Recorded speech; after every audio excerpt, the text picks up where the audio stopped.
All right, awesome. So, what's going on, folks? Welcome to tonight's pregame breakdown for FAMU and Southern. As you know, we got all the good stuff for you tonight. We have the fun things. We're going to be talking about it. Of course, players to watch, what to look for, a couple facts about both sides and stuff. Who's up, who's down as well. The inactives, the actives. Who's questionable, who's not going to play. Things such as that. We're also going to talk about the very touchy subject that Willie Simmons mentioned this week about the criticism of Jeremy Musa, which a lot of people have made, and there's no hiding it. It's very true, and I do love what Willie Simmons came out and said this week. So we're going to talk about that too as well. While at the same time, you know, talking about keys to victory as well. I don't know why I'm losing track of my thoughts. I guess it's because it's been a long week, but nevertheless, of course, we're going to talk about all of it. It's going to be a fun little pregame build up and everything. So, don't go anywhere. Make sure that you like, share, and subscribe to the channel if you have not already. If you've been coming here week after week and you like what you see week after week, and if you enjoyed the Ace special Wednesday night, be sure to go ahead and hit the subscribe button and turn on the bell as well. So definitely, get comfy, have a seat, relax. Also, too, be sure to leave a comment tonight as well. So do all those things: like, share, and subscribe. Hit the bell. Leave a comment tonight. I'm a huge fan of engagement, of fan engagement and stuff. So, let's talk about it. Let's talk about keys to victory tonight. Let's talk about what needs to happen. Let's talk about the Musa situation and stuff, and why I like Willie Simmons coming to the aid of his quarterback, and why it was a huge deal within the locker room, which I love to see. But nevertheless, let's go ahead and roll the intro. So kick back, relax, get comfy. If you're in Baton Rouge or if you're on the way to the game and stuff, turn up the volume. Let's talk about it. Let's go.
So let's go ahead and dive right into it. So, let's start with FAMU first. So let's start with Southern. So for FAMU, of course, last week, you won 31 to 7 in the Delta. Wasn't pretty in the first half, but second half, you got it going. You figured it out and stuff. So a couple of things, Willie Simmons said in his interview, I didn't edit that part, but he expects everyone to give FAMU their best shot. What happened? I mean, you won by 24, but you got Valley's best shot. It was what? That was their first home game. Still, you should have buried him. You should have hung 50 on him. But it's like you look at the results from the first half, successful first halves this season, and successful second halves this season, and you realize this team has the potential to drop 50 on anybody if they play a complete game. Will it happen tonight? I don't know. We tend to play up for big games. Played up for Jackson State. You played up for USF. Hopefully, you get something like that again tonight. So I expect that type of start, but I expect a second half similar to the West Florida game. So hopefully, you do see a team that's going to come out vicious in the second half if there is a fast start in the first half. overall, really, you want to see a complete game tonight, honestly, especially against a rival team in Southern's backyard. But also, too, so Willie Simmons made it clear, and he said this earlier in the week to his in one of his pressers. I think it was either to the 220 Club or it was either in his presser after the game against Mississippi Valley, or it was either in his Monday presser prior to this game. It was one of them. He mentioned the fact of, making it clear to his staff, saying that, this is a game where we wanted to see a lot of guys play. And he said, even still, that was no disrespect to Mississippi Valley, but wanting to see a Deco Wilson, wanting to see a Leland Wilhoy and a Kareem Burke play, seeing what they can offer. Also to play. It also pays to have quality depth at certain places because you had Gentle Hunt go down with an injury, and then in comes James Ash, who's the Wake Forest transfer. So still, you see huge dividends paying off with the depth. Thank God we have this depth on this team, and as well at the same time, you're seeing other pieces coming together now that are going to pay off huge in the end, towards the end of the season. Guys like Deco Wilson, who came in at safety and played pretty well, or a Dakar Edwards, guys like that. He also said our biggest thing is preparation and playing to the standard. That makes sense. He also dished out, for those of you that are critics, he also dished this out for you if you were listening. So if you live in Tallahassee or you live somewhere in North Florida and you have the time to go to Tallahassee and go to the field house and do it, he said, if you want to come watch film or watch practice, feel free to come. Or if you want to personally talk to Musa about reads and progressions on each play and what he's seeing, feel free. I like, it's actually funny. I like when coaches do that. If those of you that don't know, a few years ago, Gerald McCoy actually said that to the press, and he told Bucks fans, I know, bias aside, he told Bucks fans, if you really have this much criticism, we can sit down and we can talk about it and we can watch film together and we can hold court. So I love what Willie Simmons did. I like the fact that, and also he said this too, if you're going to be critical of me. I like that. That's the complete opposite of, Ron Rivera, although I hate to compare college to NFL.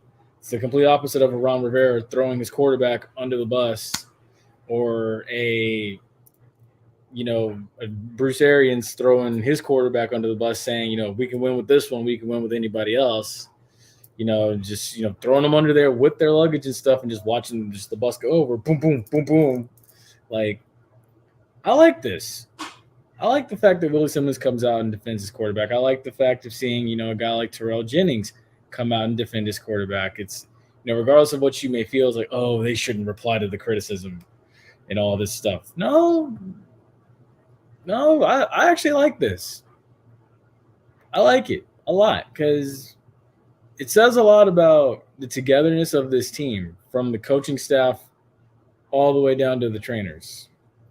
Because at the end of the day, the quarterback stat that matters, that people don't pay attention, that don't want to pay attention to and just want to look at the ins and outs, the wins and the losses is what most of you great quarterbacks off of. He's winning. He leads the conference in passing yards. He's only thrown what? I know he threw 2 last week, but what? How many interceptions has he thrown on the season? I'm trying to see. I can actually pull it up right now.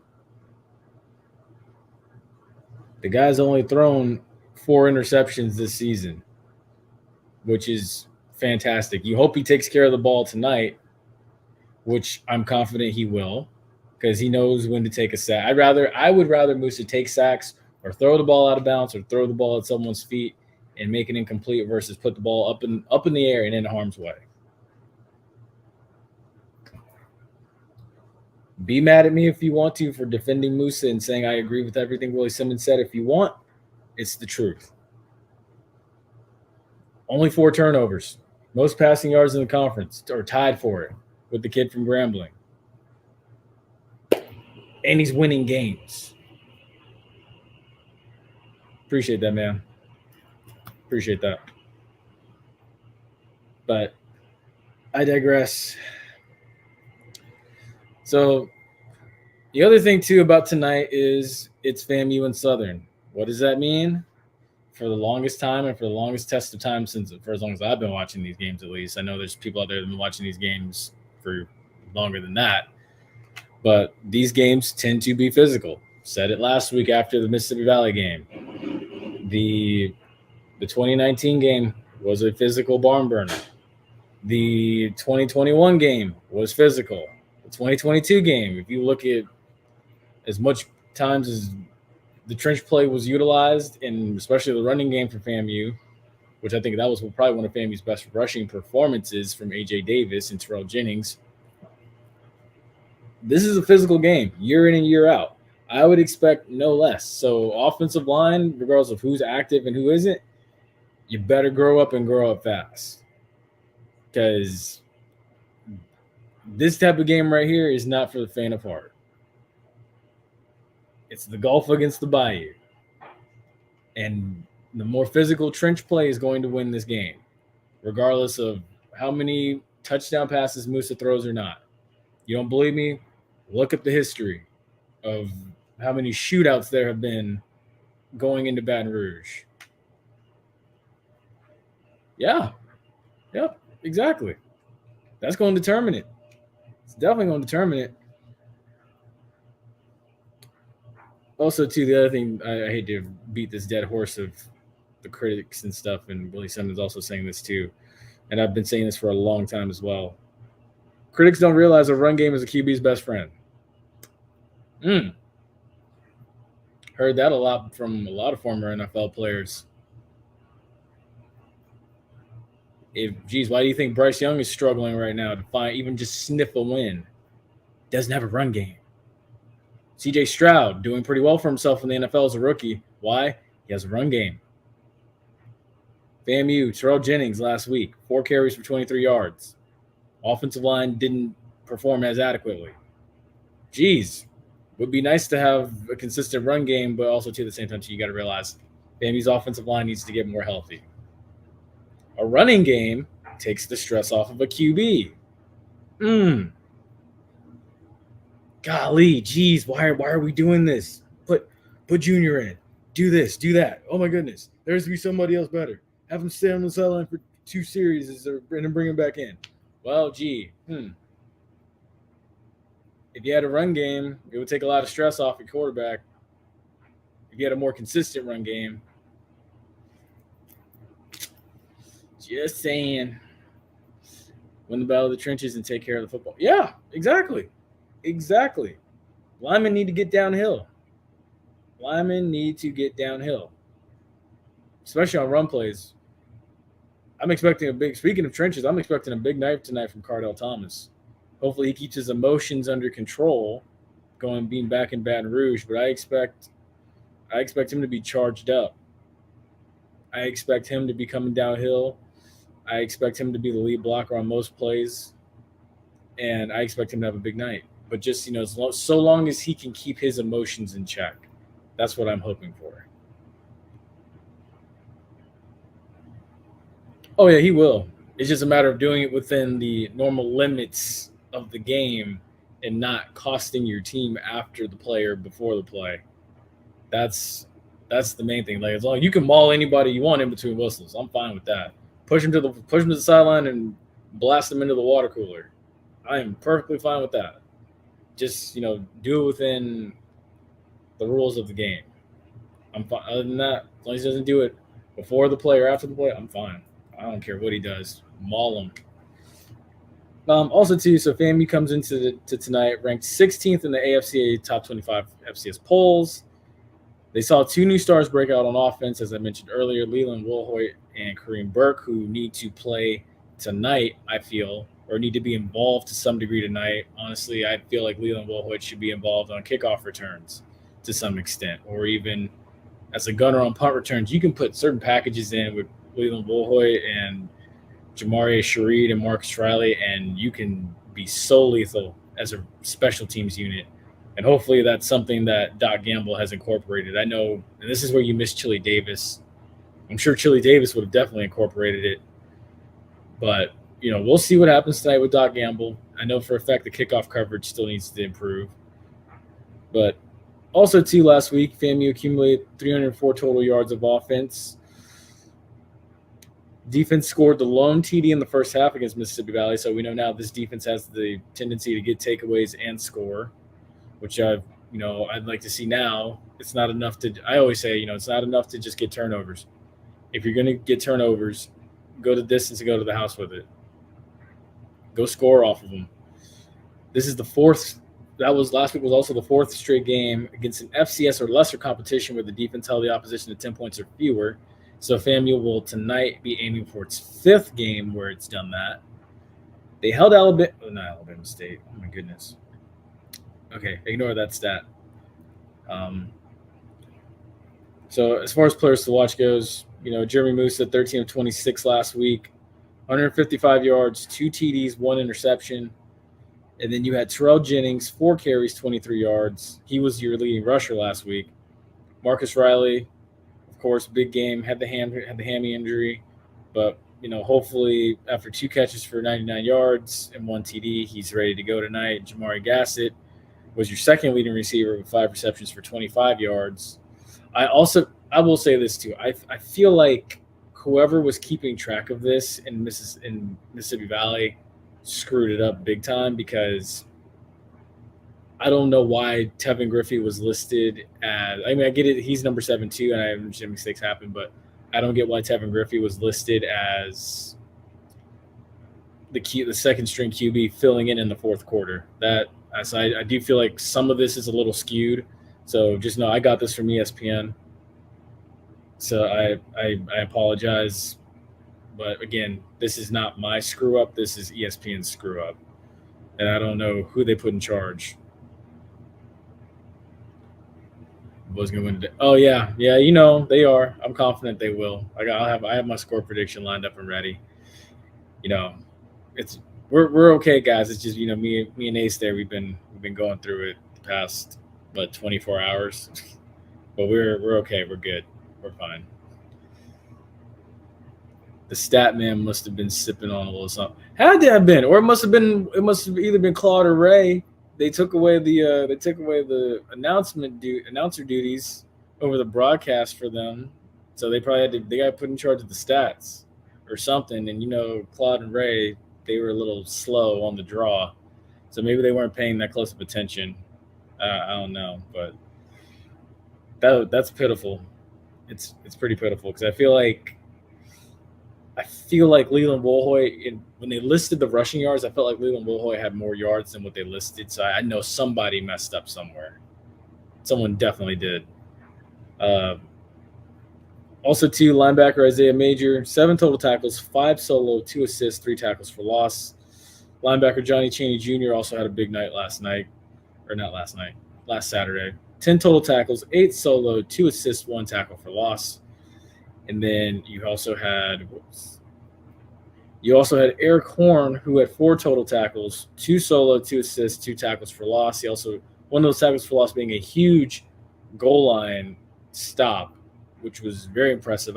He didn't play the week prior against, Alabama State, but played last week and came out very impressive. I liked what I saw.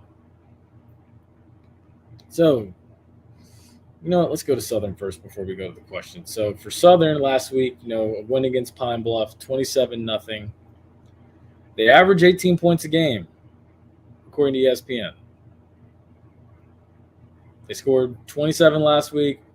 They scored 10 against Alabama State. They scored what? I think it was 14 against Jackson State. They lost 27-14 in that game.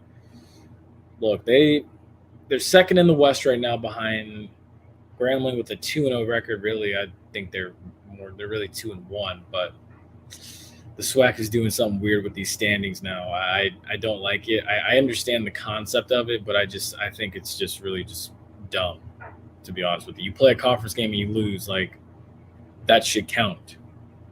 Or in FAMU's case, we win a conference game and we that should count towards our record. You beat Prairie View and you beat Texas Southern coming out of this bye week after today. Those 2 wins, hopefully they should count. But I don't get it. It's whatever. But also, too, they shut out Pine Bluff, like I said, 27-0. They presented with a 4-2-5 defense from what I saw on their tape against Pine Bluff. They are the number 2 defense in the SWAC. FAMU is currently the number 1 defense in the SWAC.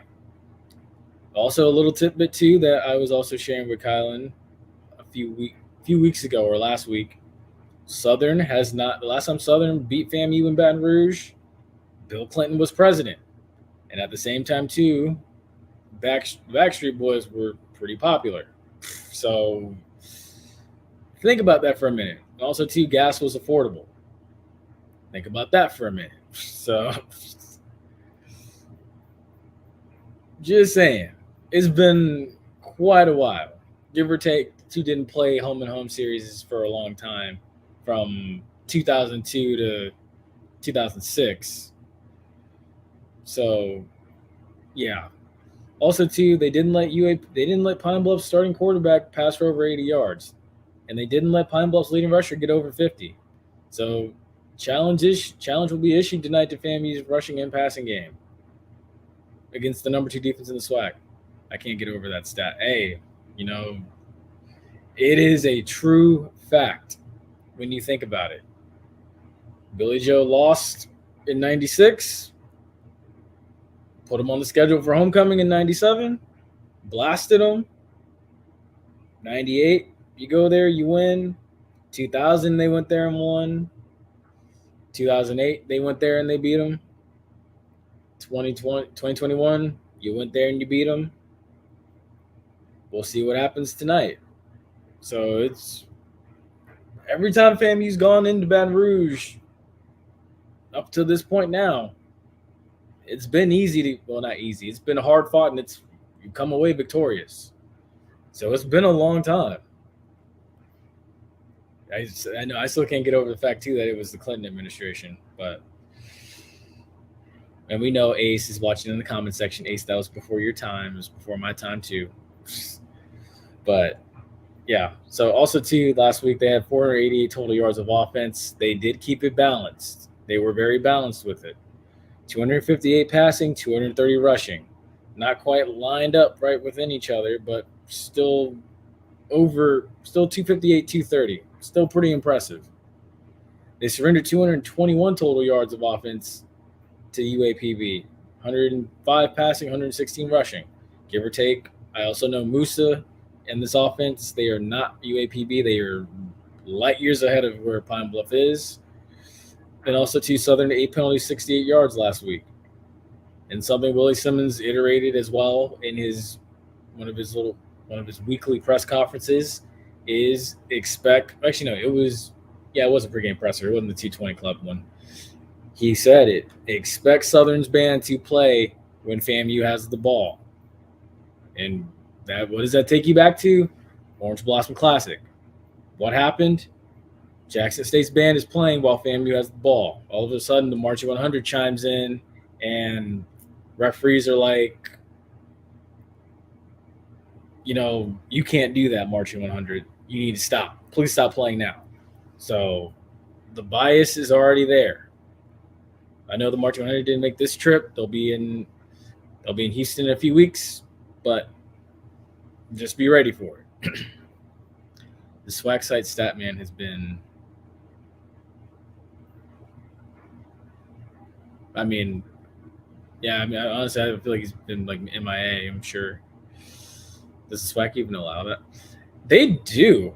No, they don't. They don't, because I remember homecoming last year. I'm pretty sure they told FAMU's band to stop playing at one point, and the year before that, I'm sure they told them to stop playing. But I don't get it. I really don't. I think what it is SWAC officials, or the SWAC, allows certain teams that are entitled, that have been at the mountaintop of this conference multiple times, like a Jackson State or a Grambling or a Southern. They allow them to get away with certain things because of who they are and their long-standing history in this conference. Whereas you have other teams that can't. So I think, me personally, that's just what I think it is. I think it's a little bit of bias. Marchman is always told to shut up. Yeah, I know. I know, even going back to the MEAC, like, I remember that. I know. I know. It's it's annoying, but I know they got to do something to practice that or something. They got to do something about that because they were about to cut loose in the Orange Blossom Classic, and then referees, will the March 100 please stop playing? Okay, just gonna have to salt this one away without him. But also, so for players to watch for Southern, Harold Blood, starting quarterback, went 18 to 20 last week, 225 yards, two TDs, one interception. The one lone TD he threw was early in the game. Gary Quarles, 15 carries, 102 yards. That name and one TD. That name sound familiar? Starting QB, or not starting QB, starting running back from Alabama A&M a year ago. August Petrie, the third, 4 receptions, 60 yards, 1 TD. Chandler Whitfield, 3 receptions, 58 yards, 1 TD. Linebacker Jalen Campbell, 12 total tackles last week, 8 assists, 4 solo, and a pass breakup. Defensive lineman, Derry Williams, 9 total tackles, 1 solo, 8 assists, 2 tackles for losses, and 2 pass breakups. Jakelby Givens, 9 total tackles, 3 solos, 6 assists, 4 tackles for loss. Pretty good team. Pretty good team. So as far as questions goes, of course, why is it vital to avoid a slow start today? You can't get off to a slow start against a team like this in an environment like this.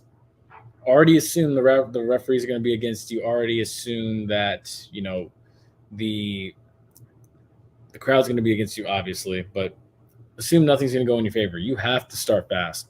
I'm hoping that today is the day that FAMU kind of plays that complete game, or is at least forced to play that complete game.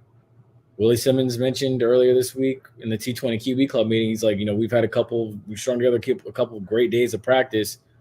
How you practice is how you play. Hopefully that carries to this week or to tonight. So all those things, what you do Sunday through Friday, is a reflection of who you are on Saturday. Hopefully that's the case tonight. That's what we're expecting. How does this defense stop an offense that's slowly gaining rhythm? Willie Simmons mentioned it as well with that. Harold Blood, quarterback, slowly gaining confidence week after week after week. They have to. Southern will make you play. Yeah, they will. They will. I remember in 2021, they came out, they made FAMU play. FAMU stepped up to the challenge. They have to do it again tonight. I would like FAMU to strike first in this game and hit Southern in the mouth the way they hit Jackson State in the mouth, but just be ready. This is going to be a dogfight, and you're going to have to make Southern match your intensity. Don't let it be the other way around. Don't wait to get hit in the face. You're going to have to hit them in the face. Just the way it's going to have to be. As well, too, why is new blood beneficial to the offense? Why? More elements of play. Goes back to what I said about special teams when I mentioned including a Leland Woolhoyt on special teams, a Kareem Burke. Kareem Burke can line up back there and running back and release out the backfield, or line up in the slot, line up outside. You saw Kareem Burke beat his man by 15 yards on a fly route last week. To me, earned the right to play. Leland Woolhoyt. He has speed. He's a Swiss Army knife, if you ask me, out of the backfield, or he could play in the slot. Run a fake reverse off kickoff return. You can easily do that with Leland Woolhoyt and make a play. And then boom. Something of that sort. I'm not trying to say like that's what you need to do, but something of that sort, it can work. As well, too, how does the criticism prove to be beneficial? Criticism brings guys together. A team like this, as close as they are together, I'm sure they still do the whole devotionals thing like we saw in Why Not Us. I think something like that brings them closer together, makes them play harder. They probably feel their leader's been attacked. We're going to go out there and play for him and show why he is the conference player of the year. Do you think playing so many running backs throws off the running game, particularly the offensive line? No, I wouldn't say that. I think it's more so a rotation to keep guys fresh. You don't want to wear out just one guy. Honestly, I think you know you do become predictable, and even sometimes too the audience can see it when you bring in certain guys and you know what's coming. Which obviously 9 times out of 10, it's like you know what's coming when Terrell Jennings comes in on third and short or Jaquez comes in on third and short. You know what's coming. But it's like, first and 10, certain packages when you line up, single receivers on the right and the left side in a single back formation under center, it's like, okay, if you do that with Terrell Jennings or Jaquez, like you know what's coming. But if you mix it up and put like a Leland Woolhoit back there or like a Kelvin Dean back there, it makes you go like, okay, they could throw it or they could pass it. So I don't think it's really like affecting the offensive line. Again, the offensive line I think just needs to get healthy right now. And I think if you can get through tonight, just get through tonight healthy and get through tonight and take tonight, you get into a bye week where it's like now you can nurse these injuries and you can slowly work guys back, because now it's essentially you have 2 weeks now, because you got all of next week and then you have all of game week for Texas Southern to slowly work guys back, work guys into a game plan, and you also have 2 weeks to look at and prepare for Andrew Bodyless Texas Southern team, who honestly, I mean, I understand Andrew Body's going through what he's going through. All prayers to him, but it's like at the end of the day, we can't like root for the kid, but I don't feel sorry for Texas Southern. Still prep for him, still get guys healthy for that. So I don't think it's affecting the offensive line or affecting the rhythm. Like, if everybody's eating, keep rotating it. Or if one's got the hot hand, stick with the hot hand. And don't go away from it if it's working, which I'm sure everybody has constantly said to no end. Also, too, one last thing about him before we do switch over to Southern, how does the rushing attack get back on track?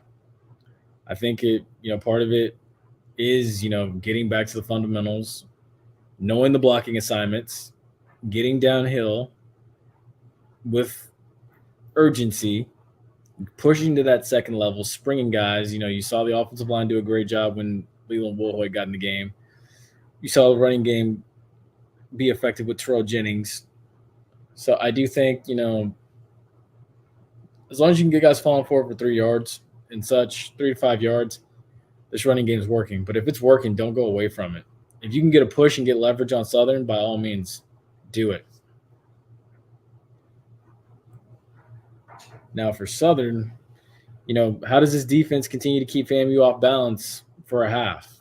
They have to look at the success that teams like Alabama State had for one half. They have to look at the success that,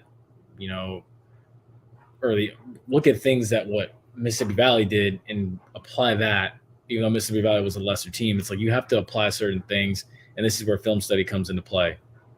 You're applying things that other teams did, and you're trying to perfect them into your own craft to an extent, or looking at what you have and what you can do to exploit based off the film. So I think if you are Southern, you're going to try to keep FAMU off balance offensively. It's their only way. They're going to have to do it for a half. If they can do it for a half, they did their job.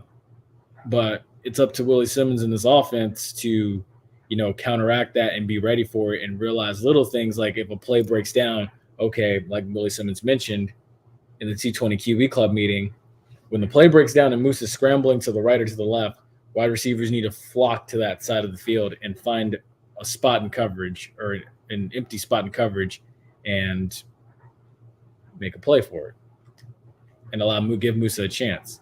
Oh, wow. Florida State just put the dagger in Virginia Tech. Yep, that's ball game. My fault. Backtracking.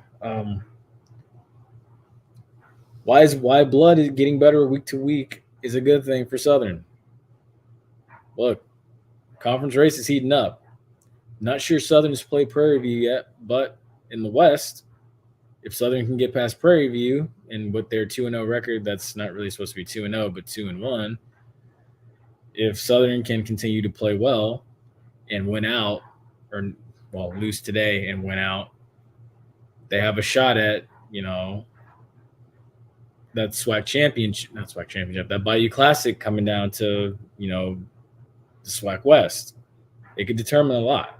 Grambling and Southern could determine the SWAC West. It could. Same way I felt last week. Prairie View and Grambling could have determined the West. Right now, Grambling's victory put Grambling in the driver's seat out west. So now this is the second best team. So we'll see what happens. How does Southern crack the code on a defense that's only given up 10 points against FCS competition? Oh, that's my washing machine. But yeah, how do they crack the code on that? Simple. You got to take the fight to them, which I don't think that'll happen either for the most part. Is the read option key to keeping FAMU off balance? I don't think that that's going to be that much effective, honestly. I think that FAMU's linebackers have good eye discipline and then it's a rotation. Exactly. He did. Alabama State, which was still a loss. Jackson State, which was also a loss. And then, going against Pine Bluff, which was a win, but not a very talented defense. So I think FAMU's defense is going to have success tonight. And FAMU has a very athletic linebacking core that can run with Harold Blood if he does decide to run, and can run with Gary Quarles. This defense is still very familiar with Gary Quarles from his time at Alabama A&M. So I think it'll be okay. I think we'll be fine. So as far as injuries go, this is going to be the one last thing we're going to talk about, of course. So Jamari Shareed listed as questionable. I'm sure he's a go tonight. Jamari Gassett, saw it in the photos already. He was questionable, but he's a go. Nick Dixon is back active tonight. What isn't a read option QB? That's true. That is true. But they will pull it out and they will run it. From what I've seen, from what I saw in the Pine Bluff game, they will pull it out and run it. But he'll also, drop back. He'll pass it. Also, Cesar Reyes, questionable. Not sure if he's going to play tonight, though, but we'll see if 77's out there. Jalen Goss, from what I've heard, is out. Also, Jeremiah Pruitt, also out. So what does that mean? Kamari Young at tight end, and that also means Kobe Gross at tight end, who both played pretty well. And both complement each other very well. The services of 18 and 81 hold down the fort pretty well, as expected. So now for keys to victory, it's as follows. Of course, establish the run to set up the pass. Mentioned it earlier. QB's best friend is a rushing attack. Key to victory number 2, contain Gary Quarles. 102 yards last week says a lot. I think you got to slow down the rushing attack for Southern in order to compromise other things. And also key to victory number 3, avoid the slow start. Try to get off to a fast start. Try to play a complete game. You do that, I think you have a chance of victory tonight. So with that being said, my score prediction, and y'all go ahead and drop y'all's too in the comment section. I'm going to go FAMU 28, Southern 17 tonight. I think FAMU does have the juice in the tank to take down Southern, as I've already known. But I do think FAMU wins this one tonight. I'm not going to predict Moose's stat line. I'll leave that to Ace to do in the comment section if he chooses to. But I think FAMU is going to definitely rack up 4 TDs. And Dark Cloud defense is going to do its job tonight. I think Southern may get like a cheap one at the end, probably for pride. But who knows? So, yeah, definitely riding with that. FAMU 28, Southern 17. And with that, folks, I guess that's where I can wrap this up. So, again, if you're on your way to the game out in Baton Rouge tonight, have fun, be safe, enjoy it. I'm not sure what the temperature is out there tonight. But also, too, as you know, come back and join us after the game. We're going to talk about it, what went right, what went wrong. I feel that. I feel that. That's accurate. I fully understand that. That makes sense. But yeah, so definitely come back, join us. What went right, what went wrong. We'll talk about it. We'll dissect all of it and everything. Of course, I'll have my notes on it and everything, such as that. So yeah. So be safe. Enjoy the game tonight, folks. Stay safe, stay blessed, and we will see you afterwards.